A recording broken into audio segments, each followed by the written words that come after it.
Exactly 250 years ago, a bunch of white slave owners gathered here in colonial Williamsburg, and in a bunch of other colonies that all allowed slavery, crossed their fingers behind their backs and wrote and rewrote the following, all with a straight face. We hold these truths to be self-evident, that all men are created equal, that they are endowed by their Creator with certain unalienable rights, and that among these are life, liberty, and the pursuit of happiness. Now, some of the co-signers of the Declaration of Independence, like John Adams, were anti-slavery from the jump.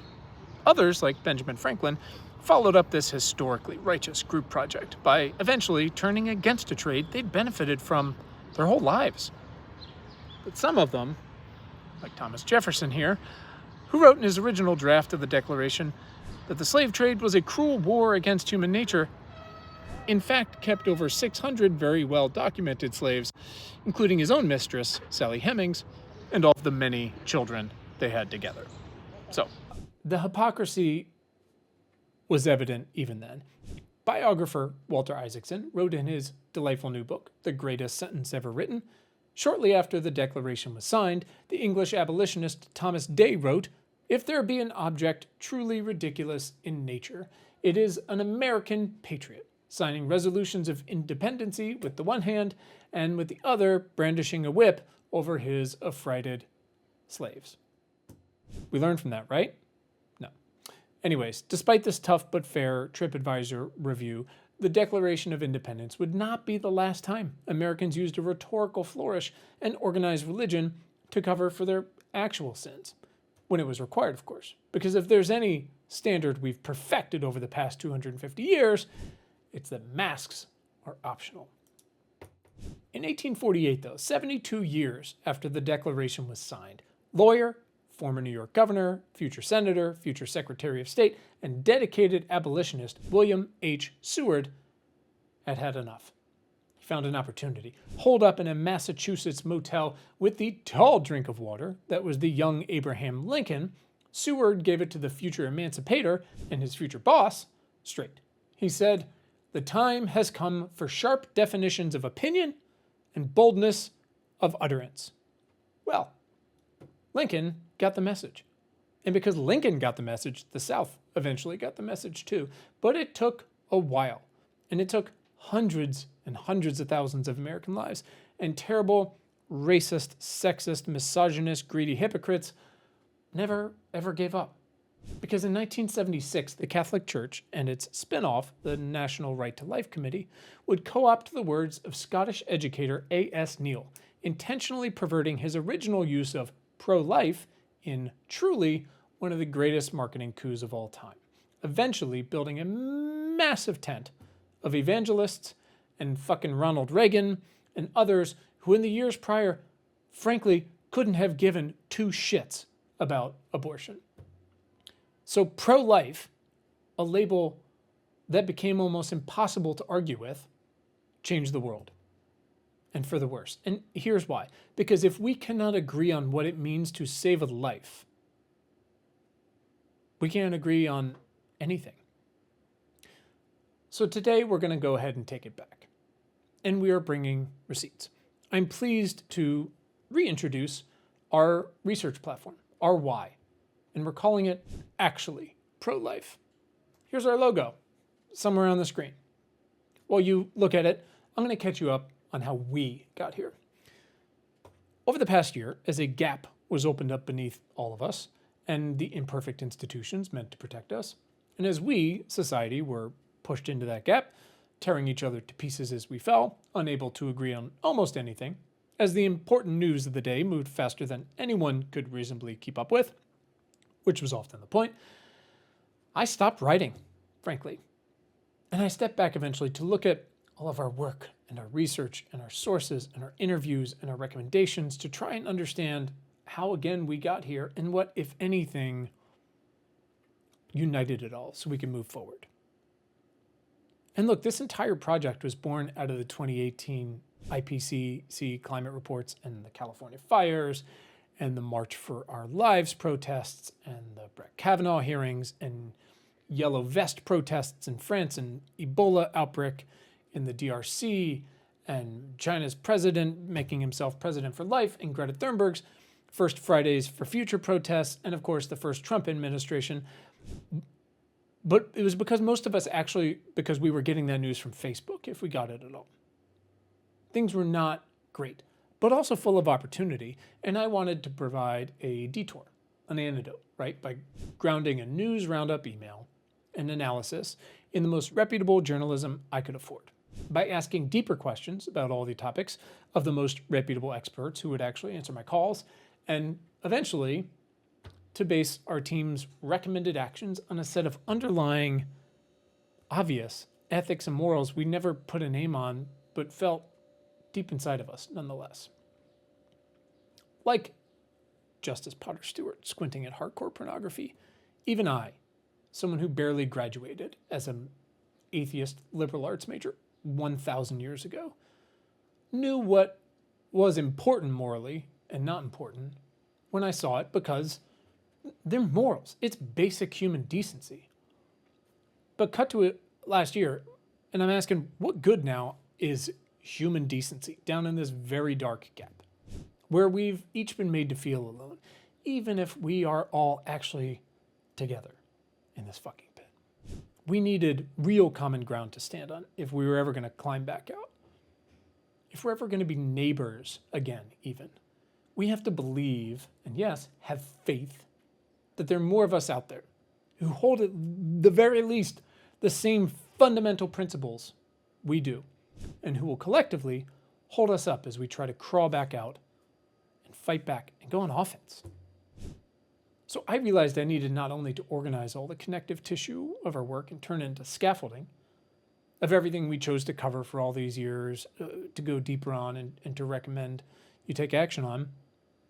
And it took hundreds of hours over the past year, truly, to piece it all together, to identify gaps and connections where maybe I didn't even see them before that were relevant now.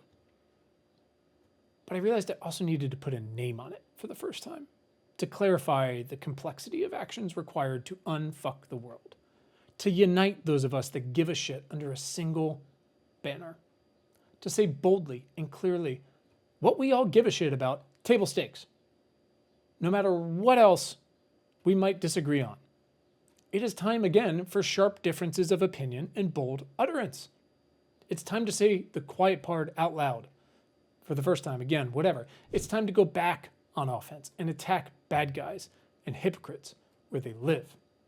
So I chose actually pro-life, not simply out of spite for actual baby and women and minority killers, and obviously organized religion has excelled at all these for centuries. And not only because the term pro-choice was always going to be reactionary and has basically failed, but also because when you use it correctly, literally, actually pro-life is not only intentionally provocative, but actually measurable. And if you require it, it's actually deliberative, even if only for a moment. Because look, what other weird shit you're into, all of which I totally respect, these things are either your core beliefs, like mine, or they're not. And you all have told us that you need help finding a shared basic identity, right? What unites those of us who give a shit at the most fundamental, inalienable level, however you find us, and to go back on offense, to hit back. Maybe you. It starts with an inarguable foundation. And this was popularized, fortunately, unfortunately, I don't know, by Paul Farmer, the late Paul Farmer, a man I never got to meet, who's been a model for all of my work here the past few years. And it's pretty simple. No life is worth more than another. That's it. That's our foundation. But so we're not hypocrites. How do we guarantee every life is served equitably? Well, we developed 8 principles. None of these are new, but saying that they're what we'll fight for are. So we hold that every person actually deserves a home, clean water, clean air, healthy food, quality healthcare, quality education, safety, and equal standing.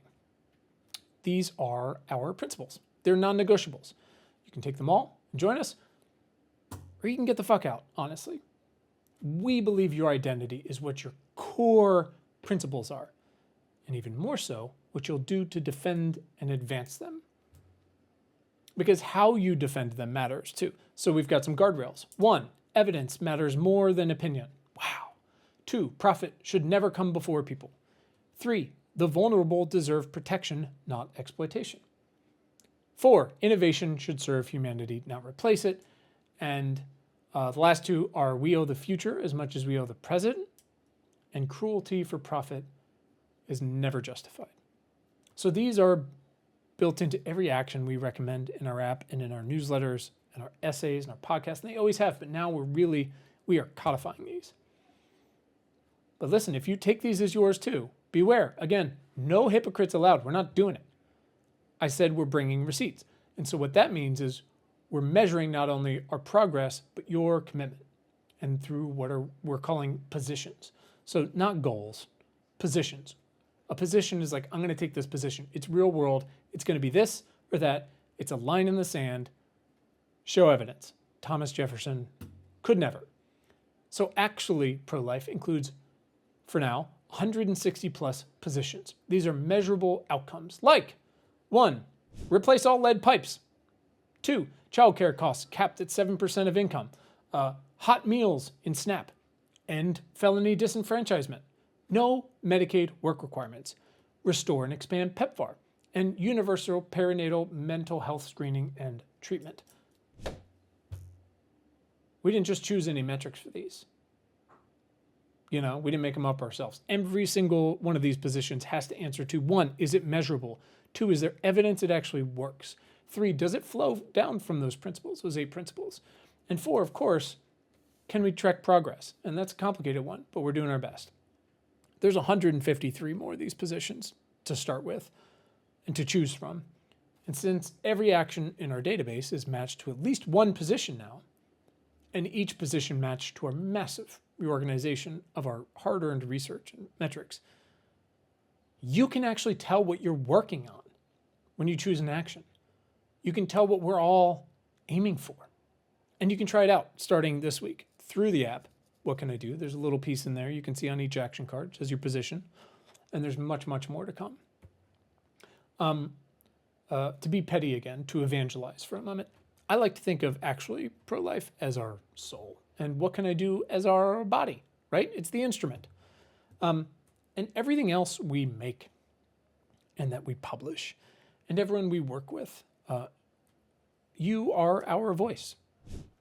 It's a collection of voices, an increasingly wider, more diverse set of people and interests and messages who are fucking done, right? Who can all trace their why back to 1, back to a single statement. No life is worth more than another. And frankly, a set of principles that are either 1, definitely for you, or 2, definitely not for you. If it's 2, or if it's too deliberative or not clear, then this is probably not the place for you. As one happy customer said a few years ago, and I couldn't stand by this more, we are extraordinarily biased. On the other hand, if you read these words and say, yeah, that's me, obviously, whether you've even had to think about it before, much less fight for these things, if this is for you, saddle the fuck up. Because we're not just reclaiming this iconic phrase. My goal is for it to be a genuine reframe. From now on, actually pro-life means contributing to actions and policies that measurably improve and protect lives all over the world. But it's going to take all of us, or at least all of us that aren't asshats. If you're not on board, good luck. We'll see you out there. But for everyone else who's still here, still listening, still watching, we've got much more to come on all this. So much. But for now, thank you for listening. Thank you for giving a shit. And remember, no matter what, it's together or nothing.